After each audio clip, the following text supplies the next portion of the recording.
to rebuild the entire VR training course because we were just too amazing. I'm going to talk about power levels and effort reward later, but for now, just trust me when I say this is a bad plot. With the facility broken, we're sent to the main hub city of Rocco to help the locals with problems. We are greeted with a full window with all the controls, then a daily login bonus, then a new player bonus, and now we can finally access the setting menus, and there's not much I can do to fix the camera acceleration, but I've done what I can. It is the 27th of January.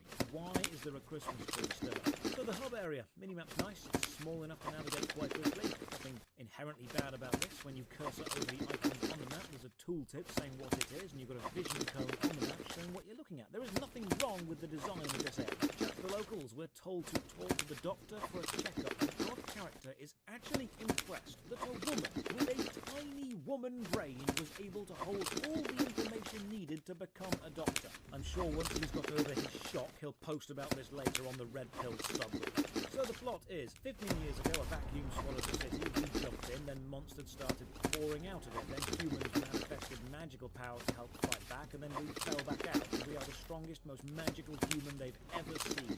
Next up is the traditional talk to everyone in town quest, as they all stand around and tell us what service they provide. In one conversation, our character even says, quite literally, the world revolves around me. You know, I'd think this writing was satire, but satire has to go to unrealistic extremes and then make an actual point about what it's satirizing. And the point usually is the opposite of the overt statements that it uses. But this isn't extreme. There are people who act exactly like this, and it's not making a point, because it's actually correct in the game. You literally are the strongest and most amazing people, and the other people do need you to be here. This isn't parody, this is power fantasy. This city is the hub zone. You'll accept quests from here, then travel to the instanced mission zones by just running into these big glowing gates. The missions are all short, linear levels, broken into smaller maps, leading to a boss, and each level takes about 2 to 3 minutes to complete. And when you do kill a boss, the game goes into cinematic slow-mo mode. This is just anime Vindictus, isn't it? Open the inventory, layout is fine, however, equipping any item doesn't cause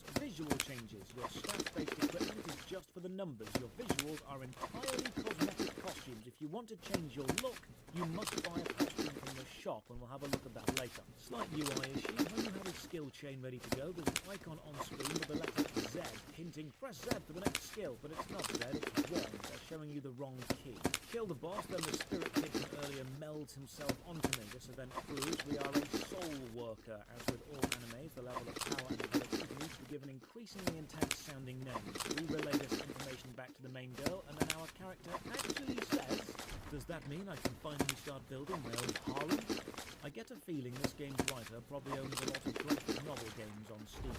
When you have a quest, you walk into the correct exit barrier and you're shown 4 possible mission areas. Some quests take you back to old areas, and you can take them on solo or with a team. So I try the auto team feature, and it doesn't find anyone else to pair me with.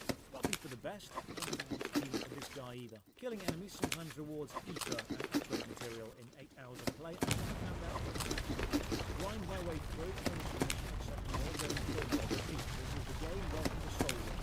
I've got level 5 gift box in my inventory. Oh, this is one of those systems where instead of trusting the player to level up slowly and equip better items, leading to small but important increases in power as they find them, you're given overpowered items every 5 levels or so you never feel weak, at the expense of never feeling like any of your own work is actually relevant to increasing you. It's MMO helicopter parenting. Never let the player feel weak. We rescue some people and get told to watch out for the big wolf boss. We are told he is an advanced soul junk. I'm hoping this means mechanically different, but no. Every single boss is simply a bigger version of regular enemy with a few AoE attacks and sometimes minions. You win by holding left click. Even if you're not a tank, you can tank all of the damage easily. I'm only dodging to give myself something to do. Every single level is the same, and every single boss is boring.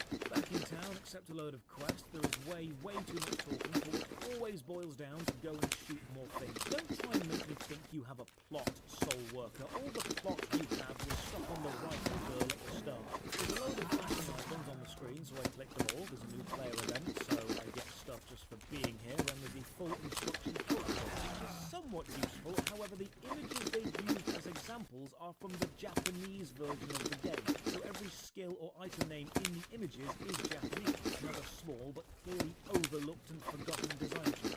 Now there's this Soul Worker Plus, an optional subscription service which gives you daily, weekly or monthly rewards such as more experience, boosters, everything, health kits, keys to enter harder dungeons, everything you need to be powerful is here. The 30, 60 or 90 day subs must be bought with Soul Cash, and will cost you 1,150, 1,850 or 2,360 respectively. So how do you get Soul Cash? You know what, before I even check, I'm going to guarantee it will only be viable in awkward packet sizes which make calling these subs mathematically abusive, so you have to buy more than one packet, or overly complex and you end up with too much, and you know what, I was spot on. 112 Soul Cash costs $1 and there's no discount for bulk buys, so spending $10 gets you 1,120, which is 30 shy of the 30-day sub, so you're encouraged to buy the next slightly bigger than you need pack. So I check out the shop. Here's an item which alleviates decreasing stats during the upgrade process. Oh, I see. It's one of those you must upgrade your items, but if the upgrade fails, your items get worse games. So of course they say with a safety net of not losing your best gear. I have a browse at the costumes because you tend to find most anime games are just advanced dress-up simulators with an MMO on the side, and what the hell? I mean, hey, maybe arrogant cocky dude really loves him some badminton, or loves big baggy pajamas for sleeping. One of the nicer touches with the shop is you can browse the costume choice for every character on any character, so you can see what everyone looks like. Of course, you'll find out they put far more effort into the girls' costumes, but hang on. I think I might need to remind people this character is 15 years old. It said so at the start. Having her in a bunny costume with fishnet tights maybe isn't the most appropriate thing in the world. Maybe not the target demographic you really want to be going for. But okay, there's probably people in the comments or people watching this thinking, when I was 15 I went to a party dressed far worse than that. And okay, well remember that 14-year-old? You can customise her underwear. Yes, officer, this game right here. Every character has the same selection of costumes, by the way. Everyone has the bunny costume, everyone has the pajama costume, everyone has the incredibly skimpy beach costume, because designing costumes based on a character's individual personality takes effort and time. Giving them all the same stuff with minor design changes is a lot faster. And then there's also the Soul Pass system, which is not the Soul Plus system. This is different. Soul Plus is monthly bonuses, whereas Soul Pass is different monthly bonuses. Check my in-game mail. I've been showered with free items on the virtue of simply being me, and this means my inventory fills up pretty quickly, which I think was the goal, because then you need to buy more inventory slots, and you do not start with anywhere near enough of the amount of stuff you get given. More quests back into the mission zones. The levels are all the same. Graphically, they've got different set dressings, but if you were to break this down to its wireframe and mechanical framework, they are exactly the same thing. Run into the room, kill the mob, leave the room, repeat. Each boss is the same as skill. Once you've played Soul Worker for a few hours, you're pretty much done. Rescue this dude, and our character says, "You must tell me who you are, and I cannot remember your face, because, and I quote, I have a disability which makes it impossible to remember the faces of men." Wow, you really are a bundle of the worst sociopathic traits, aren't you? Somewhere out there's a lone wolf kid who thinks you are the epitome of cool. I kill the wolf boss in about 10 seconds, and then our character actually says, "I has done animal cruelty. I is sorry." This character is the power fantasy of your mid-2000s 14-year-old non-showering, MySpace-having, meme-quoting, Bebo-loving, IMVU-using, anime convention glomping edgelord. This is the exact kid who would prank someone by kicking them, then do the troll face and ask problem in real life. I guarantee they keep a diary of self-written philosophy, and their favourite film is Donnie Darko because you don't understand how deep it is. Back at town, I talk to everyone, accept every quest, and throw myself against this endless wall of edgy grinds some more. Finally, some new enemies. Does that mean a new mechanic, a new sword? Does that mean combat is going to be different in any way at all? No, it doesn't. It's exactly the same. Carnival balloons and evil clowns, though. I must admit, I do have a soft spot for the evil circus aesthetic. Fighting killer dolls and jack-in-the-boxes is fun because I like the juxtaposition of childish and fun carnivals full of evil and murderous rage. I feel it's an underutilized aesthetic in MMOs. I like it in Terra as well. So while I'm taking on some evil jugglers, let's have a read of some reviews. Boom! Game is meh. Look at this instead. The RNG has RNGs in it. Not bad if you want to spend an hour or two, but too repetitive. It's alright, just play the game casually, forget the cash shop exists, and it's a solid game, something you can keep coming back to if you are bored. This installs malware without asking for permission, Zing Code 3. This is to Vindictus what God Eater is to Monster Hunter, if you catch my drift. And this isn't a review, but it did make me laugh. The game Soul Reborn has been illegally minting NFTs of the Soul Worker artwork and selling them, and because of how the blockchain and NFTs work, it's unlikely they're ever going to be able to get them removed, so they've posted a notice asking players to really please don't buy them. Another reason NFTs suck. Now, a side quest needs us to defeat the Cane Wolf, a boss we've already killed, but this time we need to do it on hard mode. So each area gate leads to 4 possible level locations, and you can switch between all of those locations in normal, hard, or manic difficulty. You want to know how hard mode changes the level? It doesn't. It's exactly the same, but enemies have slightly more health. I discover I have some skill points, so I upgrade some of my stuff, but the level 5 gift box is so overpowered I can't even notice what I've upgraded.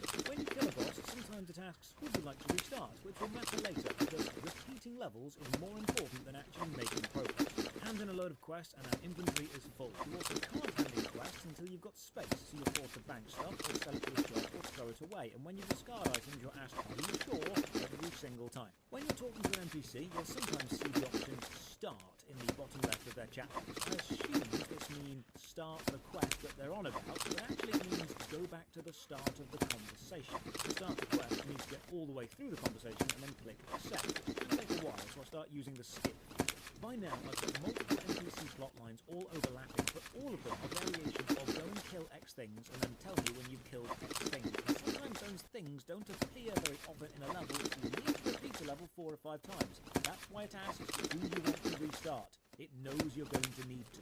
Janice has a crafting line for us. She gives us a box, we open the box and get some souls. We interact with her and use the crafting to turn the souls into another better soul, and then she gives us a blueprint and we use the crafting menu to combine the blueprint with a soul with a gun to make a better gun, and it's still substantially worse than the gun we got given from the level up gift. Developers, stop doing this. If the first experience a player has with your crafting system is, wow, this is a lot of effort and this is crap, then they're not going to want to return to it.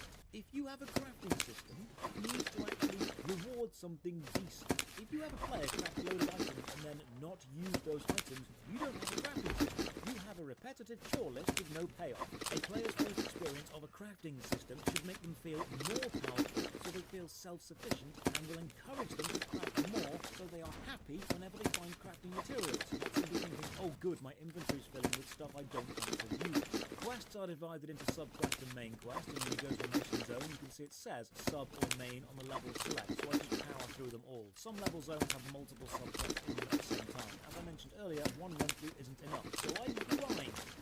At least the loading screens have some nice art. Hidden quest, dodge 5 times. Okay, not dodge in combat, or dodge and attack, just press dodge 5 times. My god, what quest design. The costume override being permanent is quite disappointing. I like seeing each individual bit of my armour change as I gather more. Your weapon changes, but your costume gets full priority of everything equipped. Even if you remove the costume and run around in your underwear, you still don't see your equipped items as a visual override. Oh, there's a title system too, and the titles have passive buffs, because of course there is. And now an interesting conversation. One of the NPCs asks your character a question. Well, they ask if they can ask a question, and your character replies with, of course, ask me anything, m'lady. They actually did it. The absolute madmen actually had your character say m'lady. The question is, quite simply, what was the world like 15 years ago? And you reply, full of idiots chasing money. Which is bloody rich, coming from a heavily monetized anime MMO. You don't get to spout sanctimonious, self-righteous vitriol denouncing profit-seeking while hypocritically doing the exact same thing. By now I've realised the enemy design is just visual, it's not mechanical, it doesn't matter what things look like, they all play out exactly the same. Oh, as for health, I've got 64 med kits bound to the Q key. I didn't buy these, you just slowly get given them. I had 65, but I wanted to use one to see what they do. They instantly restore your health. I cannot die. There's a cutscene of a big puppet strolling through the city, killing some soldiers, then we go and hunt for it, and some random clown dude shows up and talks at us before we set themselves up as a mini-boss for later. Hand in every single city quest, less and then accept more. Look, Soul Worker isn't bad, it's just repetitive. The combat is fine, it's just shallow, the world is pretty, the looks really don't matter. The gameplay is identical wherever you are. It's a roller coaster. It's fun once, and then you've seen what it has to offer, and then it's just more of the same. Fast, flashy, loud, and obnoxious. It's the type of game you play in small bursts when you don't have to think too much. Oh, there's player housing as well. Pressing H lets you buy one. They cost 5,000 Zenny, that's the name of the local currency, and then you can teleport there. Your house is a top-floor penthouse with a rooftop terrace garden. Because anything less than the absolute best, and your character would probably throw a strop and scream until they got their way. You can grow plants, but only if you've brought the correct trowel for each pot. You can, however, see a ranking list of other people's houses, seeing how many approvals each one has, and then you can go and visit them. So I visited this house. It's the same framework as your house, with the soft furnishings added. So I explore around, sit on the sofa, and then soft lock myself. When you get off the sofa, it puts you behind the sofa. But they've positioned it so close to a bookcase and wall, I can't leave, and you can't jump. And sitting back on the sofa, and then getting up again, just traps you. And now I know the writer has been reading too many risque graphic novels. Help me, stepsister. I'm stuck behind the sofa. Thankfully, there's a big leave button. Leaving puts me back into a different instance of the main hub, US East 1, and now there are actually players, quite a few. So, Soul Worker is an anime dress-up game with a home furnishing minigame and combat system attacks, all under the guise of an MMO. Soul Worker is to MMOs what Jivia is to anime. I just go and do a load more missions. I mentioned at the start I discussed the plot structure and player power levels. If a player has no challenge to overcome, there is no sense of progression, no moment of victory. Soul Worker was so afraid of the player feeling weak and losing in the early minutes, they gave every player overpowered weapons up to level 65, which ironically means the entire game up to level 65 feels empty and pointless. I am not responsible for my victory if it's been handed to me on a silver platter. You need to let players start weak, have them struggle, maybe even fail, and then let them overcome the struggle and the failure to feel pride. The environments are decent and the combat is solid with nice flashy visuals and satisfying hit sounds, but it is incredibly repetitive. And when we finally track down the big puppet boss, I'm excited for a challenging showdown. This has been built up as a difficult thing. But just watch this. I'll play you the entire boss fight so you know I'm not making this up.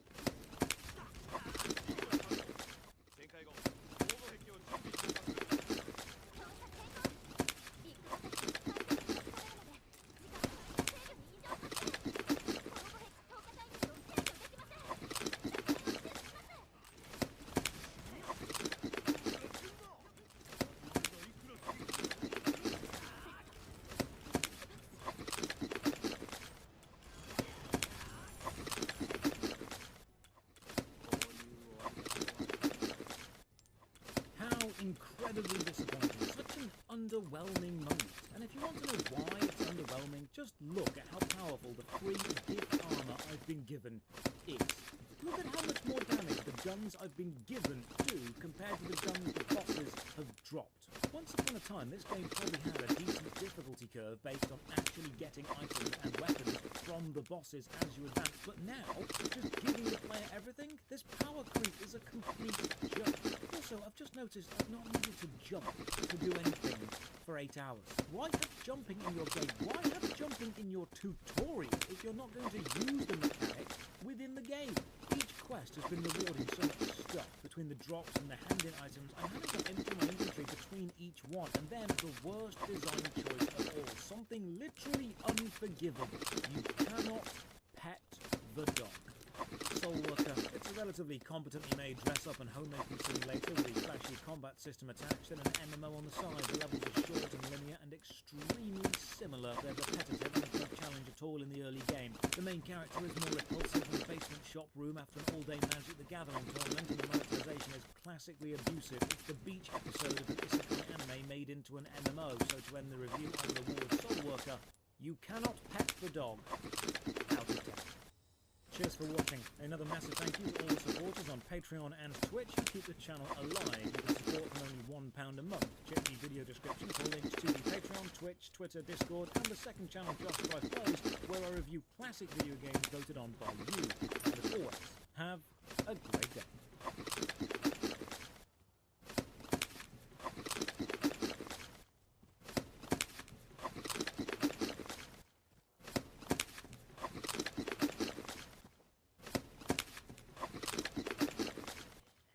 played a lot of MMO games on this channel, and we've been on some adventures together, haven't we? Through virtual worlds, discovering some hidden gems, piles of copy-paste boredom, and some far too detailed satires. There's one type of game you don't find all that often. The result of madness. The kind of game that gives you a sense of unease while playing. The distinct, overwhelming gut feeling that you've discovered something cursed, something wrong. The type of cursed media that you'd watch a creepy YouTube video about at 2 a.m. and then the author swears the game infected the rest of the games on their computer. The kind of game that you can't forget, but not always for the right reasons. Animist is that game. So let's dive into this accursed, maddening game, become a friend of the droughts, and try to collect the Book of Lore. Strap in, because it's about to get ugly. Welcome, I'm Josh Stripe Hayes, and this is Worst MMO Ever, a show where I play every MMO game I can find in a journey to find the worst. Drop a like on the vid or sub to the channel for more MMO stuff, ring the bell for all the future notifications, and as usual, a massive thank you to all supporters on Patreon, Twitch and YouTube who keep the channel alive. More information on how you can support at the end. But now, let's begin. There are very few games which leave me lying awake at night, constantly asking myself, why? What the hell did I just play? Why did I play it for so long? Am I the same man I was before playing it? Has Animist taken a part of me to keep for itself? Or am I now carrying a part of it everywhere, a hair-thin slither of unreality lodged in my brain for the rest of time? Am I different? Who made this? Why did you make it? What inspired almost every baffling choice in this impossible journey? What eldritch god demanded tribute in the form of a video game? And did they look at this and think, you know what, that's a bit too much? Basically, Animist is incredibly strange, disturbingly awkward, and impossibly hard, and yet for some reason has a 79% positive review score on Steam. That's 1% higher than the Elder Scrolls Online. What the hell is Animist?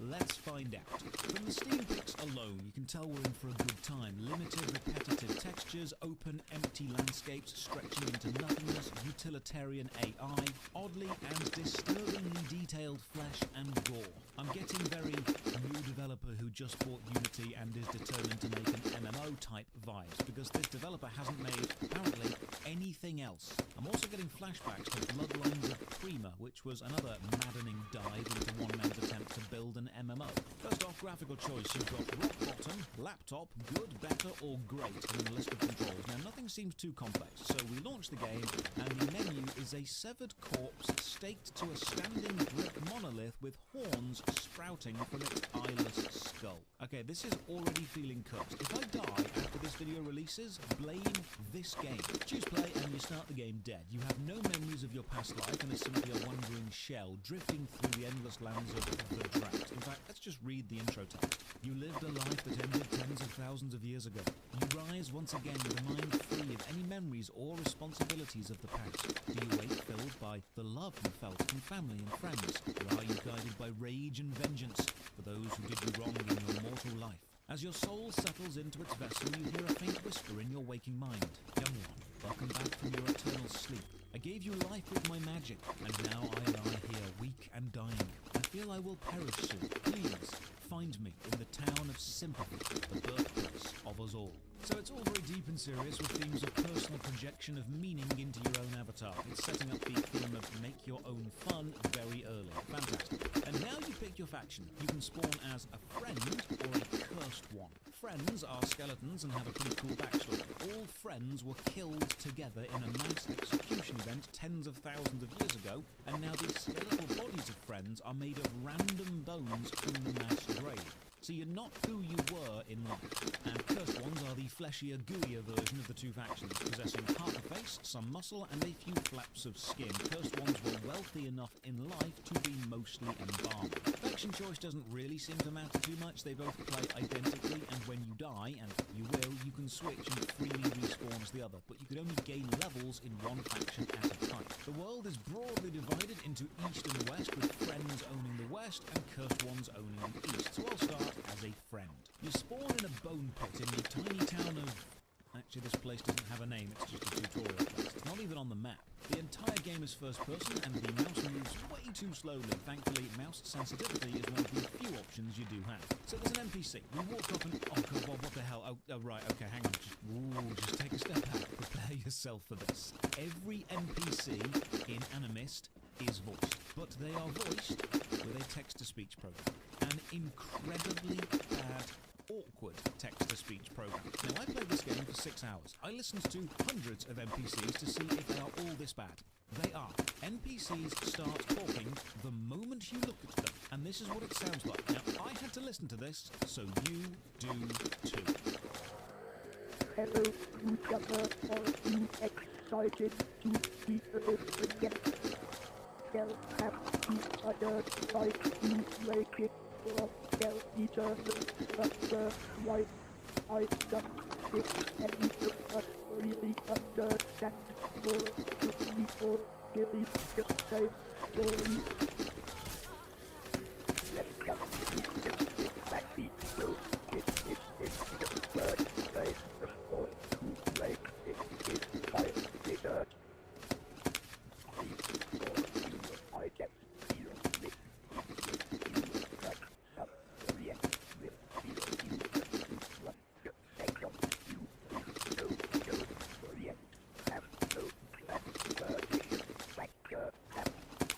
You'll notice they even say tab at the end, meaning either the entire script has been broken down into blocks and then fed into the AI text generator with tab included, as in they haven't just used tab as a go to the next bit of text instruction, which seems strange to me because surely you just have a text system that adds the tab instruction to the end of a block of text once that text has filled up the text box. You wouldn't need to actually hard write tab into every paragraph you add. Or the system is reading what it sees on the screen, which is very weird. This skeleton then, I think, asked me out on the most direct date I've ever had. Unfortunately, this speech also continues when you access a banker or use a shop, because you have to be looking at the NPC to interact with them, and opening up the NPC's function does not disable the speech, so you cannot escape this. So movement, WASD to move, space to jump, left click to activate your currently selected item. Items are stored on the hotbar at the bottom of the screen. You can scroll through the hotbar with the mouse wheel because there's no zoom. Right click, slaps. I'm serious, just right click and you just slap with whatever's in your offhand. To the bottom you've got a red health bar and a blue stamina bar. You'll also see these two arrows, a red one saying cast and a black one saying light attack or jump. This shows how much stamina casting your currently selected ability or jumping will use up. But note that it won't take your stamina down to that point, it shows the amount between the left of the bar and the arrow that will be used up, despite the fact the bar drains from the right. So what kind of things are we fighting? Well, these kind. A horrific amalgamation of a skinned chicken, giant crow's skull, and actual regular human feet and hands, which moves around in a jerky, unpredictable way. I've been playing 10 minutes and already I know we're in for something special. So along with moving, jumping and killing chicken-human hybrid affronts to both gods and man, Animist is mostly about collecting things like natural resources or enemy innards and then building stuff like bases or structures in the overworld. So it's essentially Undead Rust with no players, or Mortal Online with no players. So I suppose just regular Mortal Online. But how do you find these resources? Well, you press V to activate Resource Mode. Now in Resource Mode, a few things happen. First, you can pretend you're at a raid. Secondly, you'll see pillars of light reaching all the way into the sky.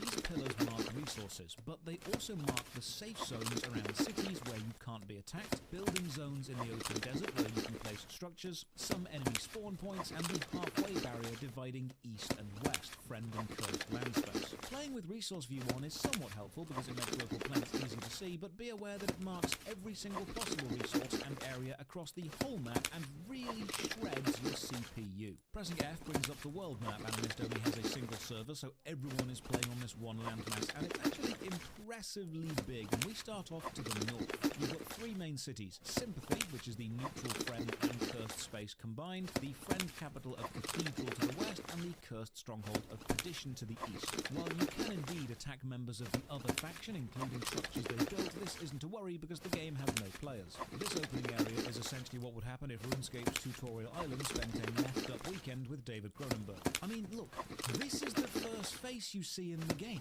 Look at this.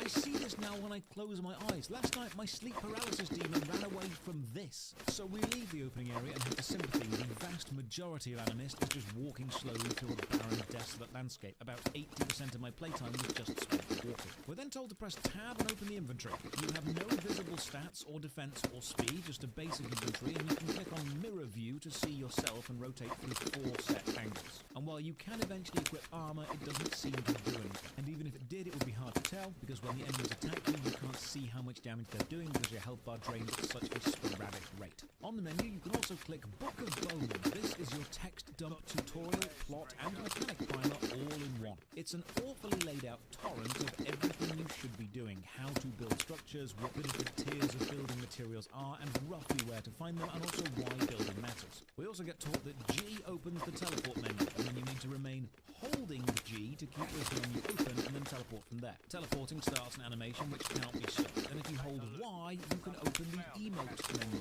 Y. For why are you playing this game, here are some emotes. To perform an emote, you must keep holding Y, then press U for wave, I for intimidate, and O for ritual. There are other emotes, but they're locked to subscribers only. Oh yeah, the game has an optional sub. And cash shop items, we'll look at them later. The emotes don't seem to do anything, either to NPCs or enemies, they are purely for roleplay. The tab menu is also where you can craft stuff from, but this is never explained, so we'll just stumble upon it later. If you don't have a weapon or ability equipped, left click will just throw a bow. As we venture towards Sympathy, it changes from night to day because of course there's a day and night cycle, but this does have a slight purpose. During the day, you cannot hurt your own faction, which means at night, you can. If you thought having a spy from an enemy in your guild was bad in games with no friendly PvP, imagine trying to build anything in Animist when your opponent can die, respawn on your team, wait for night time, and then grief you. Hold shift to sprint, and this NPC says something which I fully agree with. I do not wish to get ready. Why had I used I will the engine? Why did I perish the gatory? Nightmarish purgatory. Couldn't have put it better myself, I feel you. Night seems to fall instantly, except it doesn't. This is just a graphical thing the game does sometimes. And this flame doesn't seem aligned to the torch, but that's okay, because you can just take the flame. This is actually a weapon, but I don't know that yet. Scattered around, you'll also find these bottles. Now, smashing them usually takes 3 hits of anything, whether it's your equipped ability or just slapping, and they always drop something. Every item seems to use the same red, goopy graphic, and then you press E to take something, or hold E to loot everything in a local area. But to do your local loot, you must still be aiming at least one lootable thing. And this is where I discover there is a significant lag on any interaction. Talking to an NPC, hitting stuff, picking stuff up, everything has an animation, then a 2-second lag, then things happen. So we pick up this giant stone and store it in our...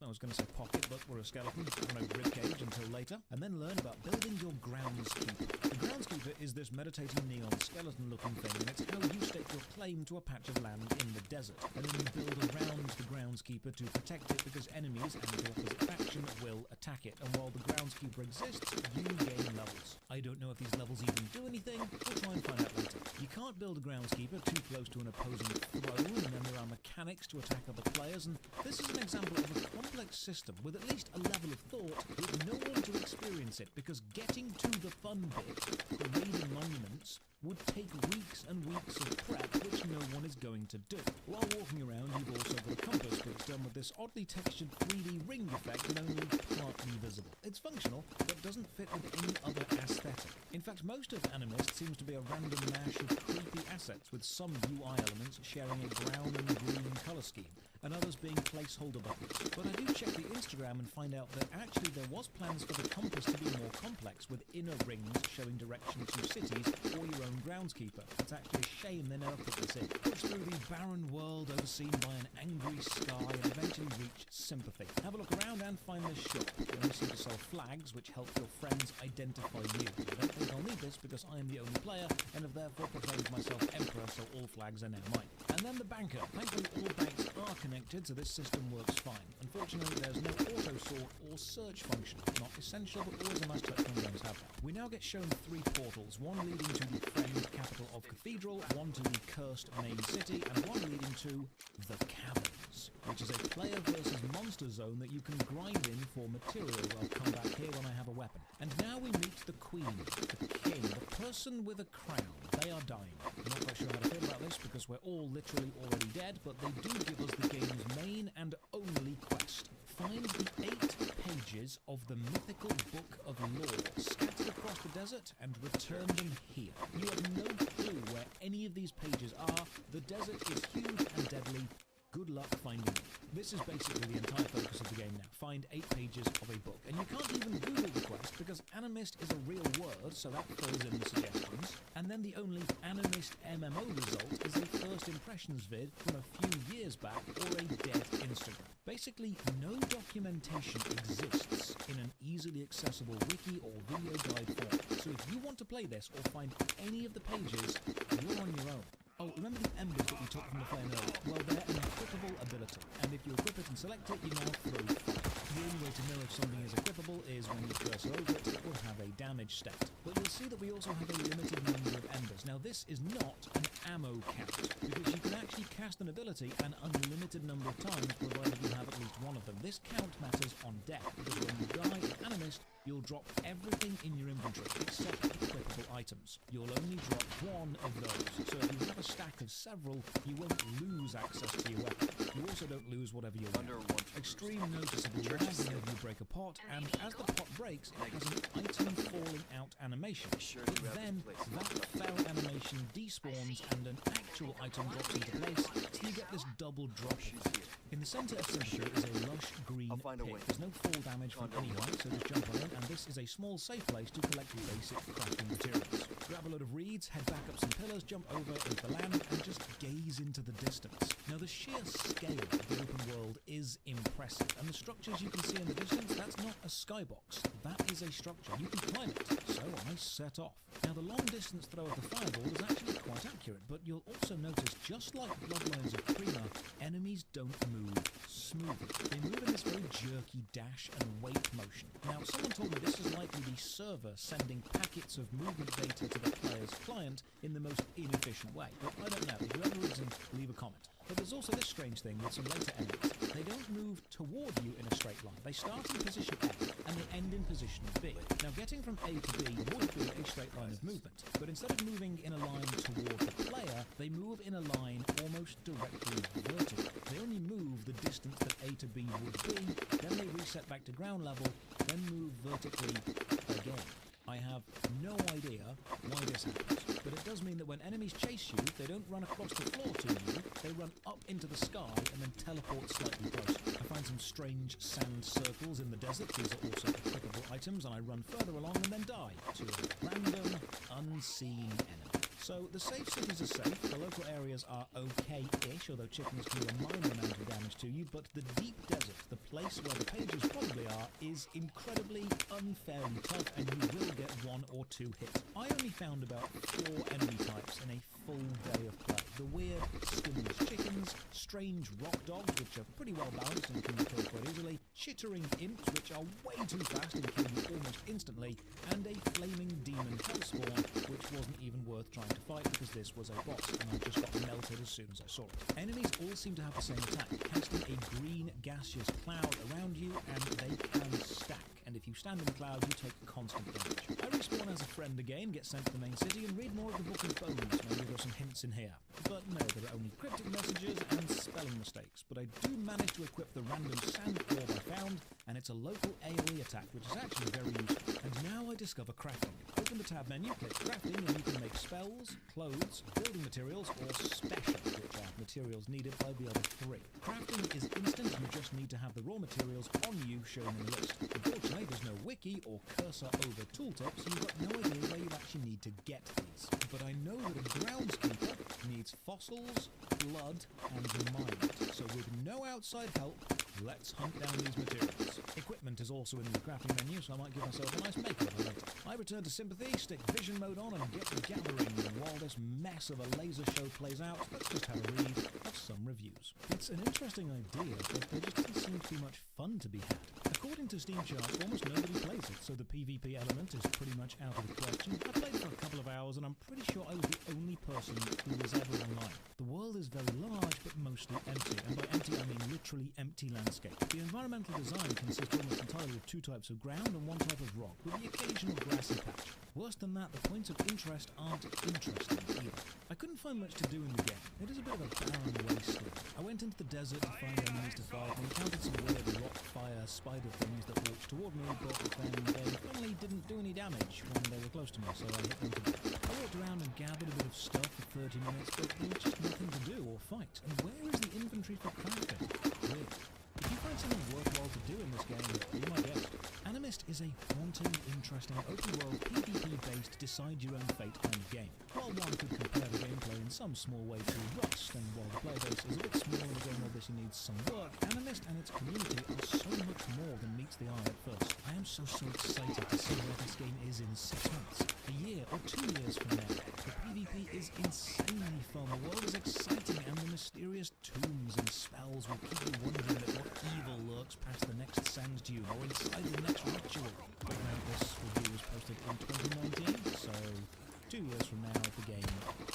Don't play for more than 5 hours or you will go insane IRL and you will be forced to join the devs' cult of death and despair. I was extremely bored one day and played this with a friend. We were the only 2 players at the time. After chatting and exploring for a bit, I hit him in the back of the head and killed him, thus becoming the official best Animist player in the world. I was never a huge MMO fan, but something about this game captivates me for reasons I can't quite put my finger on. To be honest, the online world doesn't have any players at the moment, but I feel that's because this is a sort of gaming in the way. If you like surrealism and dark fantasy, this game is totally worth the download. You run around as a skeleton and slap jars.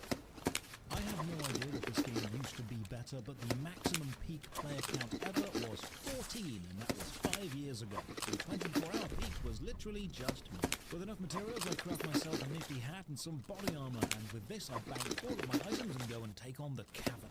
The cavern hunting grounds is literally just one big open cavern with one teleport entrance and one enemy type, the rock dogs. It's laggy as hell, and the only reason I can hit anything is because I'm using the AoE sand attack I found in the desert, so I don't have to aim. Enemies don't have health bars, so it's a guessing game when things die, so behold, combat.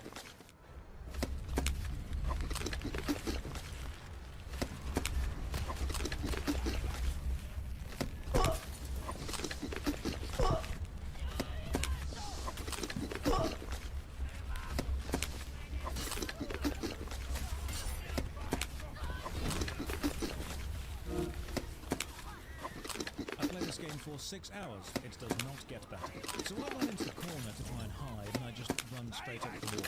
Right, in Animist, unless the wall is actually vertical, you can climb it, and even then you can climb it if you jump fast enough. Remember that friends, these skeletons, are a mix of bones, and my leg bones are clearly from Skyrim horses. I then discovered that not only can you climb up walls, you can just run to the very top of this cavern and leave through a gap. Now this doesn't seem to be a glitch or a bug, there is just a hole in the top that you can walk through, and this gets you outside the cavern, and now you're outside. The cavern map doesn't exist on the regular overworld, so there is nothing here. It's just a flat plain and an endless void. I look around for resources, but finding nothing, decide to just leap into the void and try and end it all. Unfortunately, you can teleport while falling, and back in the main city, I finally find where to get blood. The shop sells it. Well, it trades it for other materials. Stuff that I've actually got. Slight issue though, interacting with any NPC is tab, and bringing up your own inventory is also tab, so trying to access your inventory while standing next to an NPC always activates them instead. So now I know where to get blood, but I still need to find fossils, so let's go fossil hunting. I discover the world's stiffest carpet, and then grab some combat abilities from smashing some more pots and leave once more into the wilds. I am still impressed by the sheer scale of the game, but yep, there it is, the quintessential player-built stairs monolith. Look, I understand that the idea of letting players build whatever they want in the open world sounds cool, but when you do that, you're guaranteeing you'll get 2 very specific types of structure: staircases and digs. We saw this in Mortal Online, Life is Feudal, New Frontier, Shroud of the Avatar. Basically, if you let players build in a shared overworld, you're going to get staircases and penises. I do get attacked on the journey to the stairs, but spam click and somehow survive, and the ambient light is also really nice. The landscape has this alien distance feel to it. It feels like one of the Alien Planet sound stages from the original Star Trek. Repeated flowers, rocks, hills, all technically different, but all following almost identical rules. Climb to the very top of this player-made tower, and nothing. No page, no treasure, just a vantage point, really. And even then, there's nothing to actually vantage at. I even find another base nearby, and is this player-made? Who makes these? Why? Why do you make them? What drives someone to build a virtual bastion inside a dead world? A sentinel to effort spent and gone, both immortal and yet ephemeral, timeless and yet immediately irrelevant, all at the same time. And I like how that last sentence sounded really deep, but also applies to the giant dick sculptures. My map shows the gully nearby, so I head toward it. We've found enough stuff to craft a mega frame, but can't place it down as I need a groundskeeper first. And en route to the gully, as usual, an unseen imp kills me in 2 hits. No way to avoid it. Great balancing, Alanist. Let's respawn as a cursed one this time. Once you've placed a groundskeeper on one side, you gain levels for that side, and to place another on the other side, you must destroy your first. You'll also notice that the strange spinning shape on the loading screen is a giant asterisk, and I've seen this shape before on the map. It's the dome, so the dome is probably important. We'll have that soon. Respawning sends you back to the start, and this time I think, you know what, we're pretty far north. Let's just wander off the map. Turns out, if you go further north, it's just a massive invisible wall. And then later on, an actual giant wall made of massive blocks. I run along here for 20 minutes and discover that the game world isn't actually aligned with the map. The map is very slightly twisted. So as you move in a straight line further along this wall, on the map, you actually move slightly south. So I run along this wall for about 20 minutes just to see what's there. I jump into the wall out of boredom and get stuck. Great, fantastic. Can't even attack, can't jump, can't sprint, can only flail around helplessly. And thankfully, again, teleporting still works even while stuck. Okay, I need 100 blood for this groundskeeper thing, and after an hour of grinding resources, I can afford 6. Right, I'll grind this later. For now, let's check out that dome thing. Honestly, the giant dome dominates the skyline, so it's obviously important. Maybe treasure, a boss, maybe one of the 8 pages the game is centered around. Let's find out. So we set off into the desert again, smash a pot, and die to some random electrical discharge. Animist, listen, you've got a somewhat intriguing premise of find 8 pages of a book, and actually quite an impressive world due to the sheer scale and alien nature. Yes, it's barren and repetitive, but I still want to see what there is, because I am intrigued. What you don't have is a combat system capable of handling any combat. So please, when I'm trying to do the one thing that you seem built for, exploring, don't randomly kill me using the one thing you can't build. Combat. This is a hallmark of self-indulgent, long-term expectation design. The idea that, yeah, there's a great big game here, but it would take tens or hundreds of players working collectively for weeks or months to even see progress, and how a single lone soul is irrelevant. You must be part of the collective. And it sounds good on paper, because being part of an epic experience sounds cool, but the reality becomes the good parts of your game lock themselves behind a massive early community-focused grind, and the grind never happens because the community never exists, and the game never gets to show up what you envisioned it being because the players didn't work as hard as you think they should. Basically, don't promise a huge payoff for a huge amount of effort and then get saddened when the payoff is never reached. It's a real shame because exploring Animist is actually quite fun, but dying in it is not. Finally, I arrive at the dome and find these strange purple rocks up the side. These are also equipable abilities and are actually an extremely good attack, the Falling Arc attack. I'll use it more later. But what about the dome itself? Okay, this thing is big, intimidatingly big, like genuinely terrifyingly big. There's a moment in Tomb Raider 1, which I've reviewed on my second channel a while ago, where you're dropped into an underwater cavern and it's so big you can't see the walls, just the shadows of these looming statues in the distance. And this kind of design genuinely scares me because you feel so small. Scale is used to great effect here. But what is in the dome?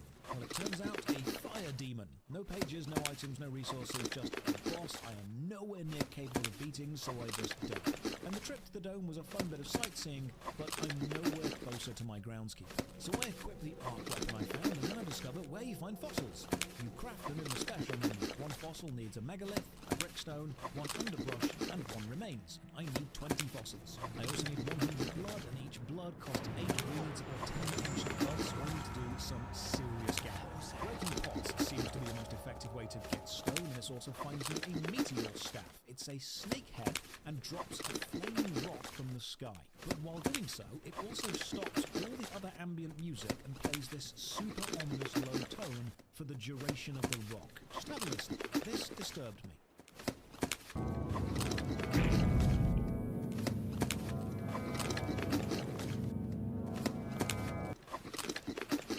With my new weapons, I return to the PVN grinding cavern. It's nighttime, so it would make sense there's less light inside this entirely enclosed cavern. The meteor staff can't lock on, and with the lag of the enemies, it's pretty much useless, although it does show off the really impressive lighting and physics engine as the meteor just rolls around. Unfortunately, there's no real weight to it. It bounces like that Pop Rocks Shadow from the first Indiana Jones movie. I farmed resources through enemy killing, pot smashing, and re-grabbing until I can make 20 fossils, and now for 100 bloods.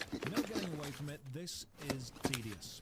I power gather everything, and there's no quick way to do this. Remember the lag on every click? Resources aren't gathered when you click them. They're gathered when you click them. The game has taken a nice long sip of tea, considered your proposal, then decided to gracefully give you the resource. And sometimes you'll even hear the gathered sound effect, but the resource is still in the world. And after gathering everything in an area, everything takes a few minutes to respawn, so you're just waiting, or running off into the wild. Oh, once you've gathered a resource, that yellow beam doesn't go away. It stays there. The beams point to where the resources will spawn, even if they are currently spawned or not, so you can end up doubling back on yourself quite often. And all of these resources, remember, are shared on a single world.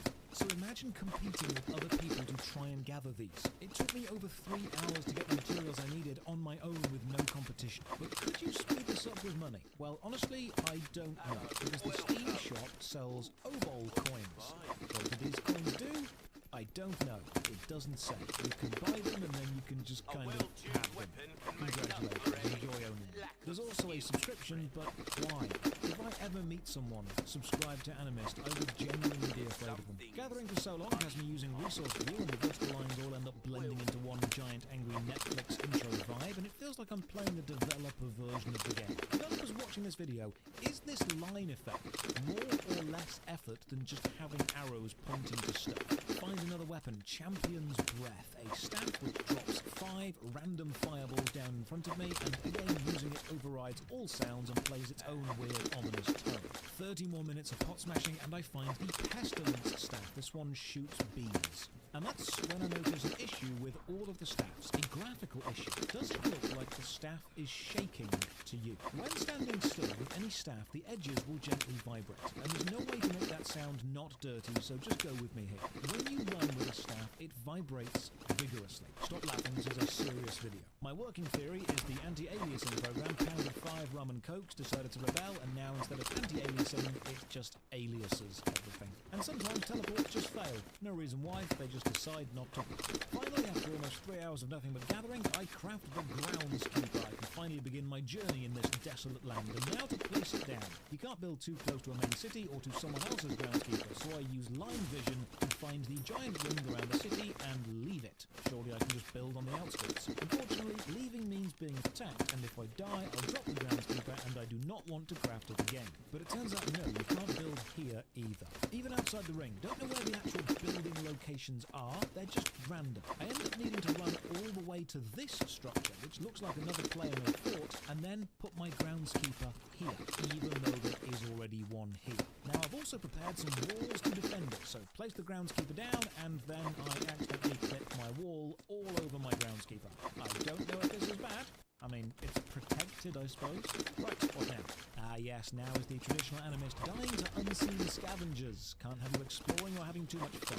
So we've placed a thing that will gain me levels, apparently. Let's try to find at least one page of lore. That's what I want to do before I set. The map shows Green Hole to the south, so I set off, fight all the way there, and there is nothing here. It's empty. So I think, okay, if there's nothing on the map, how about off the map? And I run as far southwest as I can. And what I discover is the map and the in-game world are even further apart than I expected. It's almost as if the in-game world isn't a square. It's almost like a giant circle. Now, of course, there's nothing in the distance of desert except a spiraling staircase of ramps leading into the sky. Of all the random places I could have gone, I've wandered for hours and only come across about 3 things built by players. Why did I find this? How have I picked the one bit with a massive player-made structure? Unfortunately, I can't build here, so I can't complete the stairs or see the top.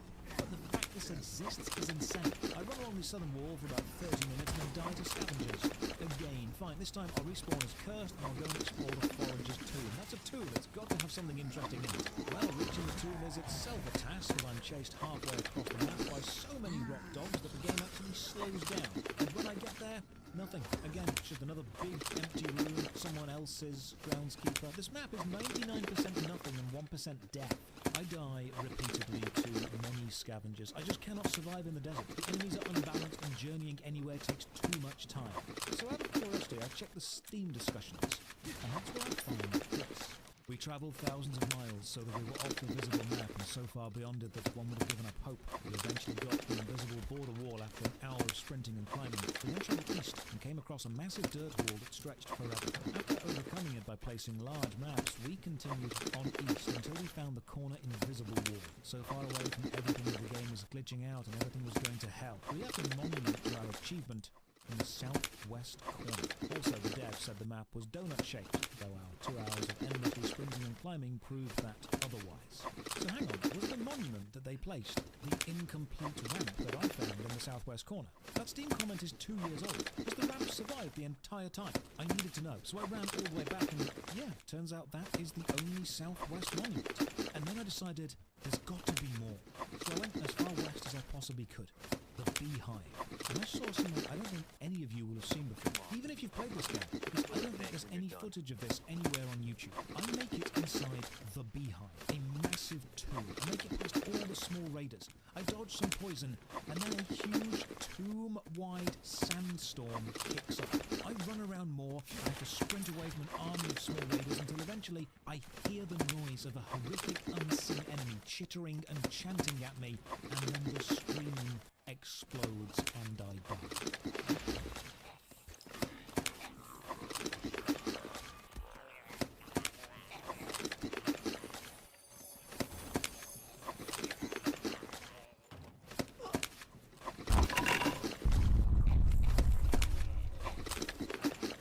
The text box says I was killed by a cursed diplomat. So I googled this, and it only brings up the Animist Instagram page. And the last update was 148 weeks ago.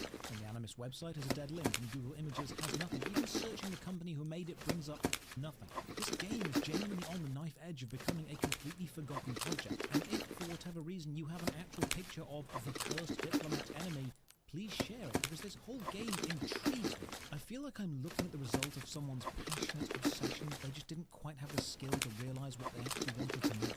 There's lots of effort here, but it's so laggy, so overly big, that you need to put in any amount of prep time just to die in seconds. I want to explore Animist more, but it's almost as if Animist doesn't want to be explored. It's actively fighting against a player diving into the depth of its cursed existence. It doesn't provide you enough information in-game to sustain itself, and there isn't enough information existing out of the game to create a wiki. I log out for the night, and when I return the next day it seems that I'm now level 16. I'm not sure how maybe the groundskeeper absorbed the magic. Do levels even matter? I have the same health and stamina, I do the same damage. I explore more. The desert at night is creepy. I find more bases, likely remnants of people building them years ago, and as usual I die to scavengers again, and yet despite all of this, I keep on exploring. There is something undeniably darkly compelling about Animist, the echoing tubular music, the flat open desert punctuated by impossibly massive structures, the laggy enemies phasing towards you with no movement, and the single focus of find the pages of a book in this unknown land. Animist is an objectively badly designed game in many areas. The lag, the voiceovers, the inconsistent UI, but it's still oddly compelling to play. Find pages of a book is such a simple, understandable goal. Restore the history of this unknown world. Not even you know why you're here. And the recognizable but still alien architecture is strikingly memorable in a disturbing way. Animist is undeniably bad, and yet even after I had enough footage to make this video, I kept wandering the desert looking for something which might not even exist. I suppose this is thematically accurate to the character I'm playing. Dry bones wandering for years to find a history of a time that never was. Animist isn't a flawed gem because it's as far from any level of gem as a game could be, but it is a flawed message in a smashed bottle. The message just being a cryptic hint to find the answer. It might mean nothing, although it might mean something. Maybe the developer is laughing knowing that I'll never find any answers and they're amazed anyone has played longer than an hour, or maybe this is one of the most intriguing mysteries the internet has to offer. I don't know. I spend hours just wandering around. Mountains don't seem to have any kind of entrances. There are no tight caverns or hidden caves, just rolling masses of rock. I find a hidden player-made base to the far east, but I can't get in because it's locked. I even jump around to find a back entrance, and there isn't one. I follow the map to the mountain top, only to discover the opposite. A crater filled with boulders, which were actually equipable abilities, and now I can throw boulders at enemies. I find a magical staff which shoots bolts of energy super long range, and after a grueling climb and lots of running backwards, I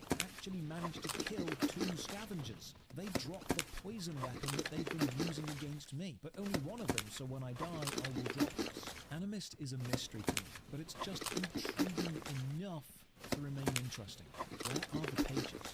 What killed me? What's the goal? Who made this? How long until this just ceases to exist? It's an insane experience, but I will always be annoyed that I never found a page. It straddles that fine line between pretentious, self-aware art house project and genuine burst of insanity not quite sure what to do with itself. After playing for a few days, I feel I've watched a classified tape or read half a page of an occult book. I'm different, and I'm not sure if I like it. So to end the review, I'll award Animist. You know what? No. We're not done yet. We're not finished yet. I need a page, just one. This world has secrets, and my god, I am not leaving until I find at least one, so I keep going. And eventually, after hours, I wander into a distant tomb, and the cackling of a terribly powerful enemy fills the air. My boulder has a knockback, and my energy staff has range and accuracy.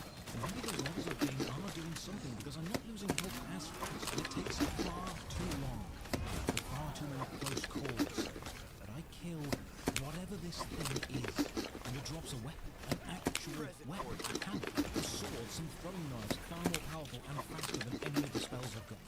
So armed and with a renewed sense of vigor, I push on into the desert well. I fight more, dodge, I heal, I start to survive. I find a healing crystal spell which drops an AoE healing crystal. I find the oasis, I travel to the extreme south and find the fledgling settlement of Kadosh with a new king and an expensive shop, and then I travel into the desert well, and eventually I find a door, an entrance.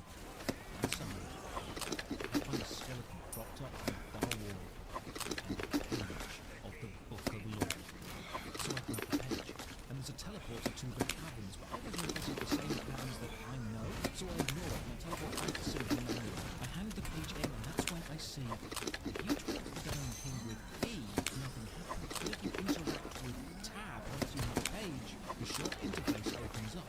You trade the pages for the completed Book of Law, and for the 8 pages each requested, it tells you where to find it. And if you complete the book, you unlock the ability to fly. And this, I am told, is needed because the final boss is in the sky. I even joined the Animist Discord. I'm not holding out much hope because the last update was 3 years ago. I asked if anyone has ever completed the book, flown into the sky and killed the final boss, and surprisingly, I get a response from the game's developer. He says yes, a handful of people have. Another player, King Rabbit, even joins the game after seeing me and tells me the cavern teleport that I found in the well leads to a super powerful boss. In fact, every hidden cavern entrance, there's one at almost every named map location, takes you to a boss. So I return to the gully from earlier. I find the door I missed last time. I find another page of lore. I take the cavern teleport and I die to something otherworldly. But I was expecting it. I know what to expect. I feel that Animist is starting to reveal its secrets. Animist may be a maddening, lonely, on some levels disturbing experience, but finishing it is not impossible, and somehow knowing this makes it so much worse.